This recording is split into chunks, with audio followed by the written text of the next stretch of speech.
மோட்சம், நல்ல புத்திரர்கள், உயர்ந்த பதவிகள் கிட்டும். பிறகு காலையிலே அகத்திக்கீரை.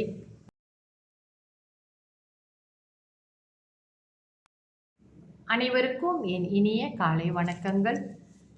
இன்று பங்குனி மாத வளர்பிறை சதுர்த்தி திதி. விநாயகரை வழிபட்டு கடன் தொல்லை மற்றும் நோய் நீக்கிறதுக்கு எல்லாத்துக்குமே நம்ம இந்த வழிபாடை செய்யலாம். இன்றைய நாள் மிக விசேஷமானது. தொடர்ந்து நம்ம பஞ்சாங்கத்தில் இணைவோம். இன்றைய தேதி 22ஆம் தேதி 3ஆம் மாதம் 2026 ஞாயிற்றுக்கிழமை, தமிழ் மாதம் பங்குனி. இன்றைய சூரிய உதயம் 7:20க்கு, சூரிய அஸ்தமனம் 7:19க்கு. இன்றைய தேதி வளர்பிறை சதுர்த்தி. வளர்பிறை சதுர்த்தி முடியும் நேரம் இன்று இரவு 11:47க்கு. அதன் பிறகு பஞ்சமி ஆரம்பமாகும். இன்றைய நட்சத்திரம் பரணி. பரணி முடியும் நேரம் ஆங்கில தேதியின் முறைப்படி 23ஆம் தேதி அதிகாலை 1:12க்கு முடிவடைந்து கார்த்திகை ஆரம்பமாகும். இன்றைய யோகம் சித்த யோகம். நல்ல நேரம் காலை 8:19 11:19 வரை. அதன் பிறகு மத்தியான வேளையில் 3:19 4:19 வரை. ராகு கால நேரம் மாலை 5:49 7:19 வரை. யமகண்ட நேரம் மதியம் 1:19 2:49 வரை. கூலிகன் மாலை 4:19 5:49 வரை. சந்திராசிரம ராசி. இன்று கன்னிராசி அன்பர்களுக்கு சந்திராஸ்தமம். இவர்களுக்கு நாளை காலை 6:44க்கு சந்திராஸ்தமம் முடிவடையும்.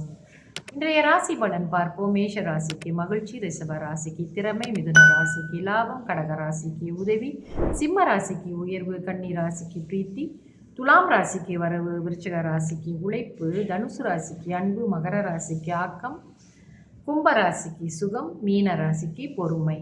தொடர்ந்து நம்ம விரதங்கள் பார்த்து கொண்டு வருகிறோம் இல்லையா? வருடந்தோறும் வருகின்ற விசேஷ தினங்களின் விரத காலங்கள் பார்ப்போம். அதுவும் மிகவும் சுருக்கமான முறையில் எல்லோருமே இந்த விரதங்களை மேற்கொள்ளும் முறையை நாம் இங்கே பார்த்து கொண்டு வருகிறோம். அந்த வகையில் இன்று வைகுண்ட ஏகாதசி விரதத்தை பார்ப்போம். எந்த கடவுளை வேண்டிக் கொண்டு இந்த விரதம் இருக்க வேண்டும் என்றால் மகாவிஷ்ணுவை வேண்டிக் கொண்டு மேற்கொள்ளப்படும் விரதம் இது. ஏகாதசியை விட சிறந்த விரதம் எதுவும் இல்லை என்று புராணங்கள் போற்றுகின்றன. இந்த விரதம் இருப்பதால் என்ன பலன்கள்? ஸ்வர்க்கம், மோட்சம், நல்ல புத்திரர்கள், உயர்ந்த பதவிகள் கிட்டும், பாவம் அகலும். இந்த விரதத்தை யார் மேற்கொள்ளலாம்? ஆண், பெண் என யார் வேண்டுமானாலும் இந்த விரதத்தை மேற்கொள்ளலாம். எப்போது விரதம் இருக்க வேண்டும்? ஒரு மாதத்திற்கு ஒரு முறை ஏகாதசி சுக்லபட்சம் வருகிறது. வைகுண்ட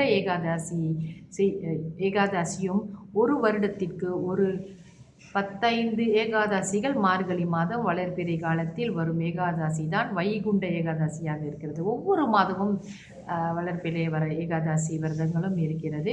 அதே போல் வருடத்திற்கு ஒரு முறை வருகின்ற ஏகாதசி விரதம் வைகுந்த ஏகாதசி விரதம். விரதம் இருக்கும் முறை: ஏகாதசி அன்று குளித்து இறைவனை வணங்கி அன்றைய தினம் முழுவதும் பூரண உபவாசம் அனுஷ்டிக்க வேண்டும். இரவெல்லாம் கண் விழித்து புராணம் நூல்களை படிப்பதும் பகவான் நாமங்களை சொல்லுவதும் நல்லது. மறுநாள் துவாதசி அன்று குளித்து பூஜை செய்து துளசி தீர்த்தத்தை பருக வேண்டும். பிறகு காலையிலே அகத்திக்கீரை, சுண்டைக்காய், நெல்லிக்காய் சேர்த்து உணவு உண்டு விரதத்தை முடித்து கொள்ளலாம். அகத்திக்கீரை கிடைக்காதவங்க இந்த சுண்டைக்காய் துவையல் மற்றும் இந்த நெல்லிக்காய் துவையல் இவைகளெல்லாம் உண்டு விரதத்தை முதல்ல நம்ம உடைக்கணும். அதுக்கு அங்கிட்டு மற்ற பொருட்கள், அதாவது எப்பவுமே போல் நம்ம உணவு வகைகளை ஏற்றுக்கொள்ளலாம் என்பது. இந்த விரதம் மிகவும் சுலபமானது. ஒவ்வொரு மாதமும் வளர்பிறை, தேய்பிறையும் ஏகாதசி வருகிறது. வருஷத்தில் ஒரு முறை வருகின்ற விசேஷமான மிகப்பெரிய ஏகாதசி வைகுந்த ஏகாதசி.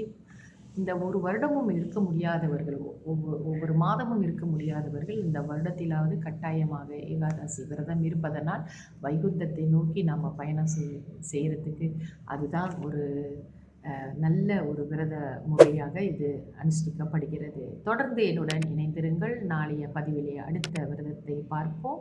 இவைகள் எல்லாம் சுலபமான முறையிலே நாம் செய்யக்கூடியவைகள். தொடர்ந்து இணைந்திருங்கள். நன்றி, வணக்கம்.